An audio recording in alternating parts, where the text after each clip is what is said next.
Avant, pour aller à la guerre, on commençait par s'entraîner comme ça.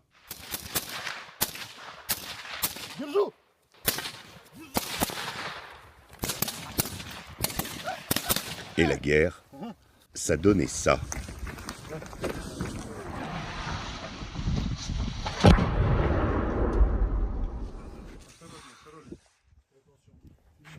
Aujourd'hui, ça ressemble plutôt à ça.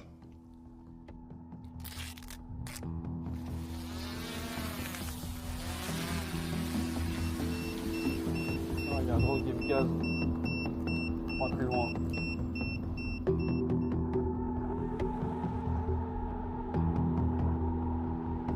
Après plusieurs jours d'attente, notre équipe a reçu enfin l'autorisation d'accompagner sur le front une unité de dronistes. Départ en direction de Koursk, là où le 6 août dernier, à la surprise générale, l'armée ukrainienne a fait une percée en territoire russe.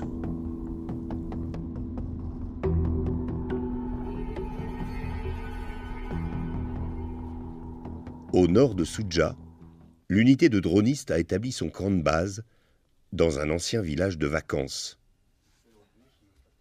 Le camp semble vide et les premières personnes que nous croisons sont les cuisinières.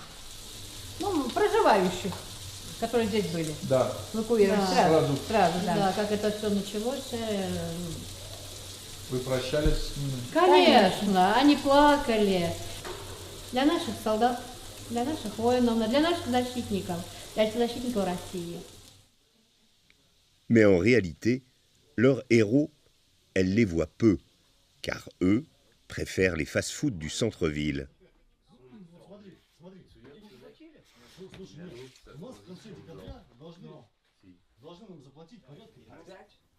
Ils ont 25 ans en moyenne et s'entraînent davantage sur leur lit que sur le stand de tir.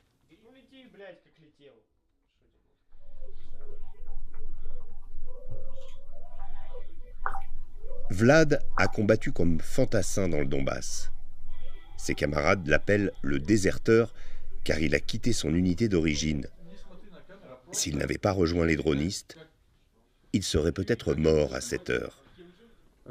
Авиация. Была ранее только большая авиация. Сейчас с эволюцией появилась еще и малая авиация. Теперь пилоты, почему беспилотные летательные аппараты, это малая авиация. Для меня Нормандия Неман сохранила свое назначение. Эффективность у них высокая, в плане малой авиации тоже. Они все равно, я считаю, что мы отстаем на голову от них. Еще нам нужно преуспевать и развиваться в этом плане. В техническом плане и обеспечении из-за зарубежных партнеров у них выше, конечно, да. À notre grande surprise, ce n'est pas le drapeau russe qu'il porte à son bras, mais bien l'étendard français. Это все потому, что есть французы, которые поддерживают идеологию наших прадедов, приезжают сюда и защищают интересы наших прадедов, такие как вот Нормандия Неман была в 41-45 годы, создана в 1939-м. Они французы, которые защищали Советский Союз. В интересах Советского Союза. Была создана с российскими летчиками, пулеметчики там были тоже российские, на истребителях, вот. И также из-за того, что они к нам приезжают в наших интересах, я поддерживаю также их интересы, которые приезжают нас защищать. Туда заехала М113, американский БТР. По разведке нашей воздушной разведки цель, координаты дали, вылетел. Попал я со второго раза только. Si Vlad a rejoint l'unité de dronistes, c'est grâce à Sergueï. Sergueï tranche par rapport aux autres soldats, parce qu'il parle un français impeccable. Normal, il est français. C'est d'ailleurs son surnom ici. Le français. Et que le drone, il va arriver dans la zone où il y a le brouilleur. Il est russe aussi, mais seulement depuis septembre dernier. Né d'une mère ukrainienne et d'un père français, ancien du Prytanée militaire de la Flèche, Sergueï n'est d'ailleurs pas le seul Français présent ici. Il y a quelques jours, Gauthier a débarqué de sa Provence natale. Et donc c'est ce qu'il y a de plus simple, donc avec un drone comme ça. Alors, Ancien militaire lui aussi, il a fait ce choix surprenant de s'en aller combattre du côté de Poutine. Leur unité, ils l'ont baptisée Normandie-Niemen, en souvenir des aviateurs français venus combattre aux côtés des Soviétiques pendant la Seconde Guerre mondiale.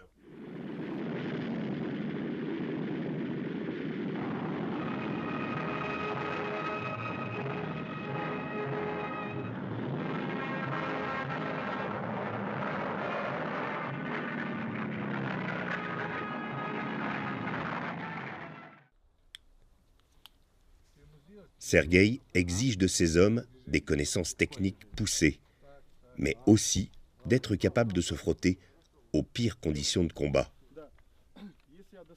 L'instruction aura lieu ce jour sous la supervision d'un ancien de la milice Wagner.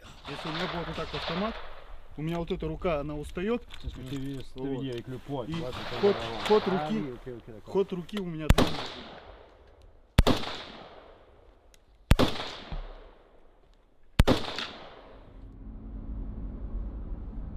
L'entraînement terminé, Sergueï nous conduit dans un dépôt de munitions pour récupérer des charges qui serviront de munitions pour les missions des jours suivants.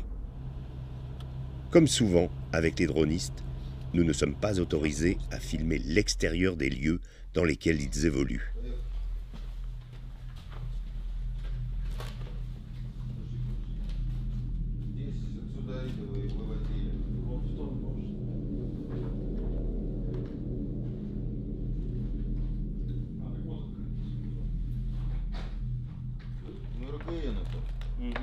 Да ничего, ничего. Все побольше берем. Логично, да. Certains civils ont choisi de rester en dépit des combats. Потому что дом наш здесь, родной дом, а там жить нам негде и неудобно там. Жилья нету, а в общежитии там уже невозможно жить. И домой охота, все, чтоб дома. И тут дома нас похоронят. Dans ce secteur, tout véhicule peut subir n'importe quand une attaque de drone.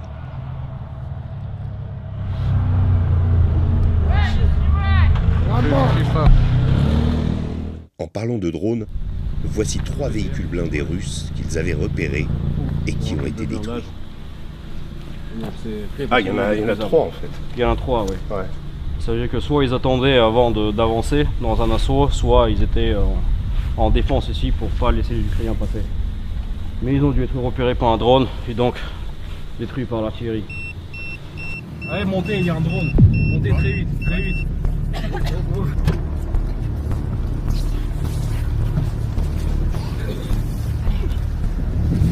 Il y a un drone qui vient de passer au-dessus du checkpoint. Ah ouais.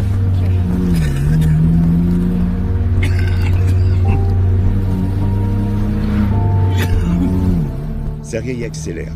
Il faut atteindre les 120 km/h pour espérer échapper au drone. Pendant ce temps, Vlad vérifie à quel moment nous sortirons de la zone à risque. Bonjour Régis, bonjour Julie. Bonjour Aïcha. Bonjour Aïcha. Nos abonnés viennent de découvrir 10 minutes de votre documentaire sur les dronistes en Russie. Bravo pour ce travail. Merci. Merci. Et ce documentaire, il est disponible en intégralité sur l'application Omerta, c'est ça? Dès ce soir, voilà, aujourd'hui en fait, maintenant, vous pouvez y aller. Ok. Alors, on fait un petit retour d'expérience si vous le voulez bien. Oui, petit retour d'expérience, même gros retour d'expérience parce que c'est quand même je dirais un documentaire et un reportage qui nous a marqué. Pas tant parce qu'on se retrouvait dans l'univers de la guerre en Ukraine et des soldats russes, mais parce qu'on a pris conscience d'un véritable changement dans la guerre avec ce documentaire. Mais d'ailleurs, pourquoi avoir choisi de suivre des dronistes? Alors, on a eu cette opportunité, maintenant, vous savez, moi, c'est mon 4e séjour sur le front en Ukraine et en Russie. J'ai fait 6 séjours en tout autour de cette guerre. À chaque fois, je vais dire, il y a évidemment un élément de découverte, un élément de surprise. C'est une guerre immense, une guerre hors norme, auquel on n'était plus habitué d'ailleurs, et auquel même moi, en tant que reporter, avec quelques années de reportage derrière moi, j'avais jamais vu un truc pareil. Là, pourquoi, à chaque fois, comment ça se passe? C'est simple, il y a plusieurs unités qui se disent intéressées pour nous recevoir, et puis en fait, on ne choisit pas du tout. En général, c'est très compliqué. Et puis, il y a l'opportunité, il y a le coup de fil, et puis on y va, et ça match ou ça match pas avec certaines unités. Moi, je me souviens d'une unité de Cosaques qu'on avait quittée au bout d'une journée parce que c'était visiblement pas intéressant. Il n'y avait pas de choses qui se passaient. Les types nous racontaient leur vie, mais très intéressante. Mais voilà, au-delà, c'était pas la guerre en Ukraine. Dans ce cas-là, il faut essayer d'avoir d'autres contacts et d'appeler les commandants. Et là, en l'occurrence, on a eu un Français, en fait, ce qui est très intéressant, plutôt un franco-russe, qui nous a donné son OK pour qu'on vienne passer quelques jours avec cette unité de dronistes. Et voilà. Et c'est un reportage qui a changé beaucoup de choses pour moi, en tout cas en particulier. Voilà. On va revenir sur le caractère assez particulier de ce droniste, qui est donc franco-russe. Vous allez nous en parler. Julie, est-ce que tu peux m'expliquer ce que tu as ressenti, en fait, la première rencontre avec ces dronistes-là, et quel profil ont ces dronistes? C'est des jeunes, des moins jeunes, des expérimentés, pas du tout? Alors, ils sont majoritairement très jeunes, parce que nous, l'unité qu'on a intégrée pendant 15 jours, ils avaient en moyenne entre 25 et 35 ans. Donc, ils sont quand même très jeunes. Très pro. Sergueï a été formé en amont et c'est lui maintenant qui forme toute son unité. Donc il les a tous formés en tant que dronistes. C'est tous des anciens fantassins. Donc ils ont connu le front, ils ont vu de plus près ce que c'était la guerre. Et maintenant ils sont dronistes, donc spécialisés là-dedans. Et les choses se sont bien faites naturellement parce que l'actualité tourne quand même beaucoup autour des drones. Dans la guerre actuellement, de se retrouver avec une équipe de dronistes. Et puis vous étiez dans la région de Koursk. À Koursk, donc totale actualité. On a eu un peu de la chance là-dedans. Après, eux, personnellement, pour les avoir du coup rencontrés, avoir vécu avec eux pendant 15 jours, on a beaucoup ressenti ce côté jeune, parce que voilà, ça se nourrit de pizza, ça joue aux jeux vidéo pour s'entraîner à piloter leur arme de guerre sur le terrain. Donc en fait, il y a cette ambiance un peu de c'est un jeu, mais pas trop, parce que derrière, il y a des vraies interventions, quoi. La guerre aujourd'hui, elle ressemble à ça. Alors moi, c'est ma première fois sur le terrain, donc j'ai que cette image-là, mais je sais que c'est une évolution, parce que la guerre, ça n'a pas toujours été comme ça, et aujourd'hui, elle ressemble à ça. Et pourquoi, selon toi, est-ce qu'ils se sont dirigés vers des unités de dronistes? Tu as parlé de fantassins, il y a d'autres corps, d'autres brigades au sein de l'armée russe et dans les TCHVK, les SMP. Pourquoi est-ce que, selon toi, ils se sont dirigés vers les drones? De ce qu'ils nous ont dit plus ou moins et de ce qu'on a pu voir, il y a quand même moins de risques. Il y a toujours un risque, c'est la guerre. Mais ils sont plus loin des lignes de front. Ils interviennent en forêt, un peu cachés. Ils ont le temps de se cacher aussi parce qu'ils ont des radars qui repèrent les drones qui arrivent. Donc c'est moins risqué et je pense que ce confort-là, c'est important pour eux en tant qu'anciens fantassins et d'avoir vécu les tranchées. Je pense que c'est ce qui les attire le plus. Régis, on va parler de Sergueï. C'est ce soldat qui est franco-russe. Est-ce que tu peux nous parler de lui, de son parcours et comment est-ce qu'un Français se retrouve aujourd'hui à combattre dans l'armée de Poutine? Très étonnant. Moi, c'est vraiment un des personnages marquants de ce conflit que j'ai été amené à rencontrer. Il y en a eu d'autres, des commandants, d'ailleurs à des époques que j'ai rencontrés à des époques où la guerre n'allait pas bien du tout pour la Russie, mais qui montraient des capacités d'initiative localement, qui étaient respectées par leurs hommes, des gens qui avaient une vraie qualité de chef. J'en ai vu, j'en ai côtoyé, je suis allé en première ligne avec certains. Avec Sergueï, c'est un peu différent parce que il y a une antériorité au conflit de 2022. Si Sergueï se retrouve là aujourd'hui en étant franco-russe, comme on le dit, d'abord c'est un ancien militaire français. Il a fait le Prytanée militaire de la Flèche. Il a été éduqué en France. Simplement, il avait une mère originaire de Lougansk, dans le Donbass. Et au moment où il y a eu Maïdan en 2014, il s'est intéressé aux événements. Il a regardé ce qui se passait et il nous a même dit d'ailleurs qu'il avait hésité au début à rejoindre les nationalistes ukrainiens. Il trouvait qu'il y avait une cause aussi juste. Et d'ailleurs, partie de sa famille est de ce côté aujourd'hui. Donc c'est vraiment un drame personnel, familial, cette guerre pour lui. Il est allé à Lougansk et assez rapidement, il a fait son choix de soutenir les séparatistes, puisque sa maman venait de ces Russes du Donbass, qui décrit très bien. Mais ce qui est très intéressant, c'est qu'à partir du moment où il s'engage, où il est rayé des cadres de l'armée française, eh bien, il va vivre la guerre dans toutes ses époques. L'époque de la bataille de Debaltsevo, décisive pour les séparatistes, où il va intégrer la milice en fait de Lougansk, et ensuite jusqu'à tous les grands pivots de la guerre, Bakhmout, tout ce qui a mené justement jusqu'à la situation qu'on a aujourd'hui. Donc on a un soldat franco-russe qui parle français, qui nous explique toutes ces étapes. On sent bien d'ailleurs que quand on l'interviewe, on aimerait bien faire 2 heures, 3 heures d'interview.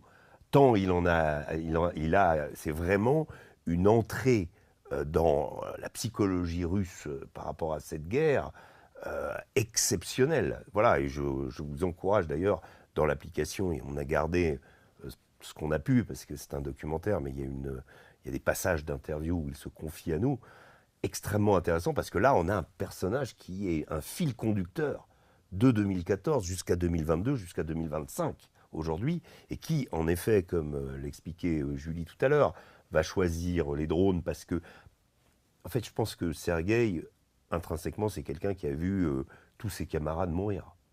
Et qui, comme certains autres, il y avait Vlad, par exemple, aussi, qui a vu une partie de ses camarades mourir.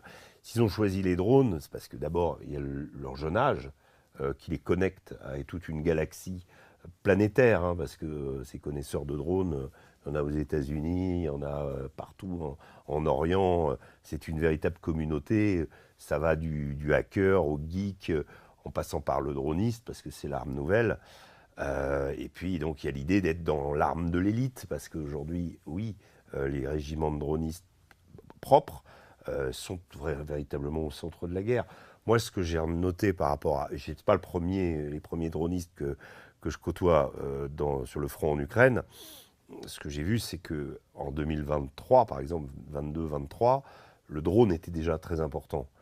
Il servait à alimenter les positions d'artillerie. Les drones travaillaient avec l'artillerie pour traiter les positions ukrainiennes repérées. Il y avait parfois 3-4 drones que les Russes envoyaient.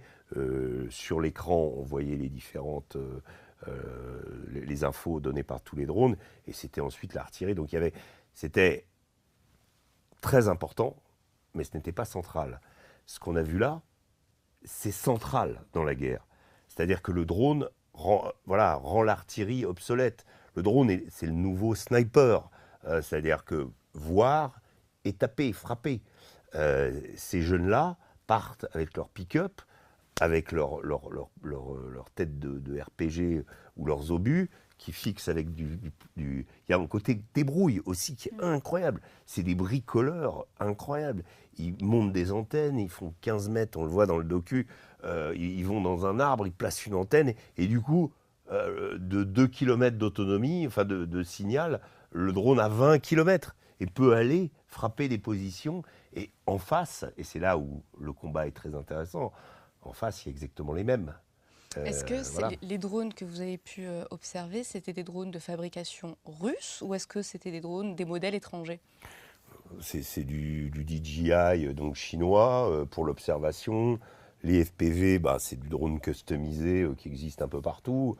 Moi, j'ai un fils qui habite à Los Angeles, qui a 27 ans, qui connaît parfaitement exactement tout ce matériel, qui est capable de me dire où on peut le trouver exactement. Donc, c'est universel. C'est des drones, ce qu'on appelle 3D printers, qui sont faits à partir de copies d'impression en 3D.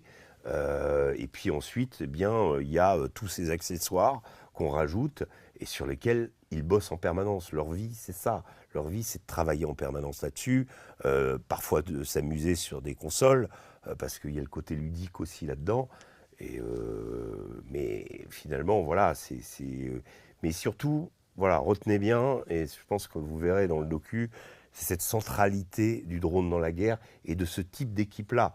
Je vous donne un exemple. Là, on était à côté de Soudja, donc, qui est l'endroit tenu par les Ukrainiens, à 20 km de Soudja. Ils envoyaient leurs drones pour... un des objectifs, c'était des stations essence auxquelles les Ukrainiens se ravitaillaient. L'idée était que cette équipe de drones avait pour mission, une journée, de bloquer, de fixer l'armée ukrainienne à un endroit, de façon à ce qu'au sud, les Russes puissent progresser. Donc vous voyez, c'est vraiment quelque chose de très important. Et ces 3 types, avec des drones, du plastique, dans les bois, et un pick-up, voilà. Puis pour revenir juste sur l'origine du drone, on nous a expliqué aussi qu'ils récupèrent parfois aussi des drones ukrainiens, comme le Baba Yaga, c'est oui. ce que nous expliquer. C'est déjà arrivé qu'ils en récupèrent un, qu'ils le réparent, et puis qu'ils le réutilisent contre l'armée ukrainienne. Ce côté débrouille-là dans la réutilisation. Oui, les Ukrainiens ayant même inventé Baba Yaga à partir d'un drone agricole de pulvérisation, c'est un gros drone pour y mettre des têtes d'obus de 120 mm. Quoi. Eux avaient déjà bricolé ça c'est en arme de guerre, voilà. Et les Russes l'ont récupéré pour l'utiliser aussi. Voilà. C'est que de la récupération aussi de ce côté-là. Julie, est-ce que vous avez pu assister à une opération en temps réel avec les dronistes? Oui, on a pu suivre plusieurs interventions, notamment en forêt, du coup, où on a pu suivre ce point dont tu parlais, qu'ils ont dû viser en une journée. On les a suivis de A à Z. On a dormi aussi avec eux sur le front. Donc on a pu être témoin du Baba Yaga qui survole... oui, de la menace permanente. Exactement. Donc oui, on a pu... ils ont hésité, mais ils nous ont autorisé à suivre plusieurs interventions. Dans quelle mesure, Régis, Julie, est-ce que cette forme de guerre à distance, est-ce qu'elle modifie la perception du combat du soldat? C'est très intéressant comme question. C'est sûr que les duels de fantassins, enfin, pardon, les affrontements de fantassins diminuent quand vous êtes dans un environnement dans lequel, qui est saturé par les drones, dans lequel la combinaison se fait entre le brouilleur qui est sur la voiture pour essayer justement d'empêcher le drone d'approcher, ou le fusil à pompe, parce que c'est souvent une arme rudimentaire qui permet in fine, quand le drone s'abat sur le véhicule, de pouvoir le neutraliser. Donc il y a un mélange d'archaïsme et d'ultra-modernité dans l'histoire, avec de la débrouille derrière. La perception du soldat, elle est forcément différente du soldat qui monte à l'assaut avec sa baïonnette et son fusil. Même dans les tranchées, les drones aujourd'hui, c'est une menace permanente. On a des soldats, on voit aujourd'hui, l'autre jour je découvrais sur la ville de Pokrovsk, qui aujourd'hui, sur laquelle les Russes ont réussi à avancer, un drone russe qui repère un véhicule ukrainien pour aller s'abattre dessus et l'exploser. Et puis, il constate qu'il y a une petite vieille qui passe avec sa poubelle. Le drone russe s'arrête, laisse la petite vieille repartir et va exploser sa charge après. Donc c'est incroyable. Mais Régis, on l'a vécu aussi sur la ligne de feu. Oui, avec absolument. Le drone juste au-dessus de nos têtes qui a drone décidé... qui a failli s'abattre sur nous et qui finalement a choisi une camionnette à notre place. C'est sûr, voilà, c'est des moments, des moments où on comprend, nous on a vraiment compris que le drone, ça peut être terrible, et que surtout qu'il n'y a aucun moyen, souvenez-vous Aïcha, d'y échapper. C'est-à-dire qu'on s'est jeté dans la neige, mais c'est ridicule. Le drone, il nous trouve dans la neige, il va nous voir, et ensuite il va venir vers nous. Voilà, donc la solution, c'est ça, c'est le bon vieux fusil, où il y a même si vous prenez les derniers instants du chef du Hamas à Gaza, il essaye de se débarrasser du drone qui est en train de l'observer et qui va d'ailleurs le faire exploser en lui balançant un bâton. Voilà, c'est dérisoire. Donc cette arme, elle est redoutable. Elle ne peut pas être utilisée tout le temps parce qu'il y a les phénomènes de météo, de vent qui parfois perturbent l'utilisation du drone. En hiver, évidemment, donc c'est plus difficile. Du coup, les blindés ont plus de latitude parce qu'évidemment, l'arme blindée, elle va avoir des difficultés pour manœuvrer. Un pick-up qui peut aller à plus de 120 km/h sur une route droite en Ukraine peut semer un drone. Un blindé ne pourra pas semer un drone. Donc c'est une extrême vulnérabilité des chars aujourd'hui, qui aujourd'hui ont tendance à être utilisés comme de l'artillerie, alors que bon, c'était pas leur rôle au départ. Donc ça change tout. Et puis je vous dis, des missions de surveillance aujourd'hui, la reconnaissance, envoyer une équipe, risquer de la vie de gens, alors qu'on peut envoyer un drone pour regarder ce qui se passe et déjà avoir une idée de la situation, ça change beaucoup de choses. Je disais, c'est les nouveaux snipers, mais pourquoi aujourd'hui former quelqu'un pour assassiner quelqu'un à 1 kilomètre de distance, ça peut avoir son utilité. Je veux dire, ça n'a pas autant d'utilité qu'avant, maintenant que le drone est opérationnel et que sur le champ de bataille, il change tout. Je vous dis aussi une chose très importante, c'est qu'au fur et à mesure que cette guerre, je la vois dans les unités dans lesquelles j'ai été, je suis avec de moins en moins de soldats en même temps. C'est-à-dire que les regroupements de soldats n'existent plus. Pendant ce conflit, pendant cette période, ce séjour, on a dû être maximum avec 10 soldats en même temps. Maximum. Voilà. C'est la plupart du temps avec 3 ou 4. C'est passionnant, Régis, Julie. Le documentaire, je vous le répète, il est disponible dès ce soir sur l'application Omerta. N'hésitez pas à le regarder. J'aimerais faire, Régis, si vous me le permettez, un petit retour de mission de notre Julie. Oui, bien notre sûr. Julie qui a intégré Omerta il y a 1 an. Et du jour au lendemain, on décide de t'envoyer parce que tu le souhaitais. Bien sûr, on s'entend. On n'oblige pas nos alternants à aller en frontline. Mais du coup, comment est-ce que ça s'est passé pour toi ? Ça a été une expérience surréaliste, c'est le terme que j'emploie toujours. J'ai vraiment découvert une autre facette du métier, une autre facette de moi-même aussi, de l'humain, de la guerre en général. J'ai beaucoup appris. Après, voilà, c'est vrai que quand je suis partie, je ne savais pas du tout comment j'allais réagir. Je ne savais pas du tout si j'allais gérer mon stress, si j'allais réussir à rester pro, si j'allais avoir peur. Je ne savais rien du tout. Et ça s'est quand même plutôt bien passé dans l'ensemble, même s'il y a toujours des situations un peu compliquées à gérer, que ce soit émotionnellement, ou l'éloignement de la famille, les conditions d'hygiène aussi, parce que déjà l'hygiène en général est restreinte sur ce genre de reportage, mais quand on est une femme, c'est encore plus compliqué. Une femme toute seule parmi que des hommes, je tiens à le préciser. Donc j'ai réussi à le gérer, mais c'est un point en plus, on va dire, quand on part en tant que journaliste sur le terrain comme ça. Mais ça s'est très très très bien passé.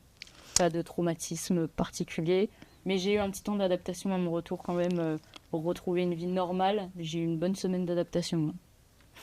À ton retour de reportage, tu as été interviewée chez nos confrères et une de tes déclarations a été pas mal reprise sur les réseaux sociaux parce que tu expliquais que tu avais été surprise en arrivant auprès des soldats russes de voir qu'il n'y avait pas de gentils, qu'il n'y avait pas de méchants, et c'est un propos qui a été pas mal retweeté parce que les gens n'ont peut-être pas compris ce que tu voulais expliquer à travers ton retour d'expérience. Est-ce qu'aujourd'hui tu peux développer un petit peu plus ce que tu sous-entendais ? Merci déjà Aïcha de me permettre d'éclaircir les choses, parce qu'effectivement ça m'a valu quelques tweets, mais ce que je voulais dire concrètement, c'est que quand je suis partie là-bas, de ce qu'on apprend en France, de ce qu'on entend dans les médias occidentaux de manière générale, c'est quand même une image très sombre des Russes et de la Russie, et de toute façon on défend ici l'Ukraine. Quand je suis partie là-bas, je m'attendais à voir, justement, à ressentir ce sentiment de haine de la Russie envers l'Ukraine. Et ça n'a pas été le cas, en fait. Quand on parlait avec les soldats russes, il y a un énorme respect envers le camp opposé, envers les soldats ukrainiens, parce que ça reste avant tout des frères.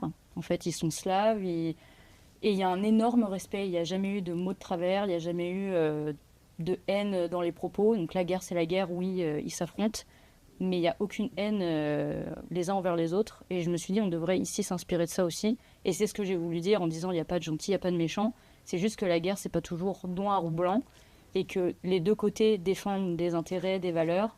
Et je dis ça des Russes parce qu'on était avec une unité russe, mais si on avait été avec une unité ukrainienne, je pense que j'aurais pensé la même chose. Régis, je pense que tu partages ce que vient de dire Julie, mais au-delà de ça, quand on passe du temps avec des soldats ou avec, nous on a été par exemple avec les talibans, c'est difficile en tant que journaliste, mais aussi en tant qu'humain, de se dire que les gens qu'on a en face de nous, qui nous paraissent extrêmement bienveillants, sont aussi des tueurs.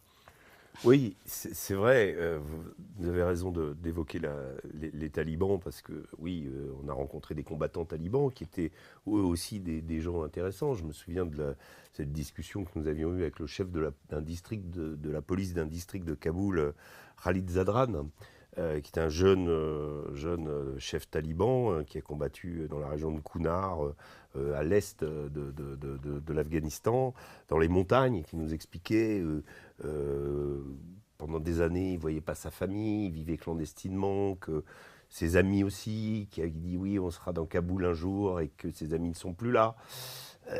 Voilà, donc on a tout le revers finalement de cette guerre où pour nous les talibans, c'est des affreux coupeurs de tête, preneurs d'otages. C'est probablement le groupe terroriste d'ailleurs classifié terroriste par les Américains qui a tué le plus de gens. Les talibans, je crois qu'ils ont leur corps même par rapport à Daesh, vous vous rendez compte quand même. Et donc aujourd'hui, ils sont de retour au pouvoir en Afghanistan, et on peut se laisser porter tout à coup avec ces personnages à se dire finalement ils ont un côté humain énorme aussi, ils ont une réalité, ils combattent pour des raisons. Alors c'est bien, je pense, de voir ces raisons-là. Maintenant il faut se garder évidemment l'image globale et savoir où on est. Et sur la question de l'Ukraine et de la Russie, il ne s'agit surtout pas de renvoyer dos à dos et en me disant finalement tout ça est acceptable. Et ça reste une agression russe en 2022 qui pour moi n'était pas nécessaire, à laquelle je n'ai pas cru. Je crois qu'il n'y a que le renseignement américain qui a dit si, les Russes vont envahir. Aujourd'hui, il y a eu des milliers de morts, des centaines de milliers de morts. C'est regrettable, des pays, voilà. Mais il faut aussi creuser, il faut aussi comprendre, et aussi comprendre que la guerre, elle n'a pas commencé en 2022, ce qui était impossible à dire au début. Revenir à 2014, quand on voit cette histoire de ce jeune Français. Ce jeune Français, franco-russe, ce Sergueï, n'avait aucune raison d'aller se battre là-bas. En réalité, c'est pas un fanatique qui est venu, qui attendait d'aller, voilà. Il non. a dit d'ailleurs dans son interview que lui, il comptait faire sa vie en France. Oui, absolument. Rien ne le ramenait en Russie. Oui. Oui, c'est surprenant et on a essayé de comprendre ça, justement, pourquoi il est revenu. Oui, pour le coup, on n'a pas eu affaire à quelqu'un qui était... vous savez, moi j'ai couvert l'Ukraine côté ukrainien en accompagnant des volontaires français. Bon, c'était un peu des gens qui avaient des idéaux, des causes, une cause, qui avaient combattu avec les Kurdes, qui voulaient défendre le bien quelque part. Chez Sergueï, c'est plutôt défendre les siens. Donc découvrir qu'il est russe, découvrir qu'il est ukrainien, enfin ukrainien du Donbass, toute la complexité de cette identité, et puis finalement voilà, prendre position. Et je pense que voilà, on ne peut pas juger les gens, on ne peut pas juger, chacun a son histoire, chacun a son passé. Il faut garder à l'esprit la façon dont le conflit s'est déroulé. Mais je pense que toutes ces histoires mises bout à bout, et c'est ce qu'on essaie de faire chez Omerta, permettent d'éclairer, permettent d'expliquer un peu plus, de façon un peu moins, on va dire, manichéenne que sur un plateau télé avec des gens qui vont vous expliquer le bien, le mal, ce qu'il faut faire, ce qu'il ne faut pas faire, sans jamais être allé là-bas. C'est ça, moi, notre vrai plus là dans cette histoire, et dans toutes les histoires qu'on a faites pour Omerta, y compris l'Afghanistan, y compris la Syrie bientôt, c'est de montrer, d'aller tendre un micro aux gens et d'essayer à travers leurs témoignages d'expliquer ce qui se passe sur place. Voilà. Julie, Régis, vous avez 10 secondes. 10 secondes pour m'expliquer pourquoi il faut absolument regarder ce documentaire. Top. Drone, élément central de la guerre, français chez les Russes, mais surtout drone, qui change tout à la guerre. Julie ? Il est unique parce qu'il y a vraiment ce côté en effet drone, actualité, cœur de la guerre en ce moment, et ce côté français. Pourquoi il y a des Français à Koursk ? Déjà, comment ça se fait qu'il y a des Français à Koursk ? Donc pour ça, il faut y aller, on a des super images, on a des super témoignages. Donc allez voir ce documentaire, et en plus l'application Omerta est à seulement 4,99 €. C'est bien. Et super. 1,99 € pour les étudiants. Ah, c'est vrai. Voilà. Bravo Julie. Merci pour tes questions. Richard. Merci Merci, Régis, Aïcha. merci Julie.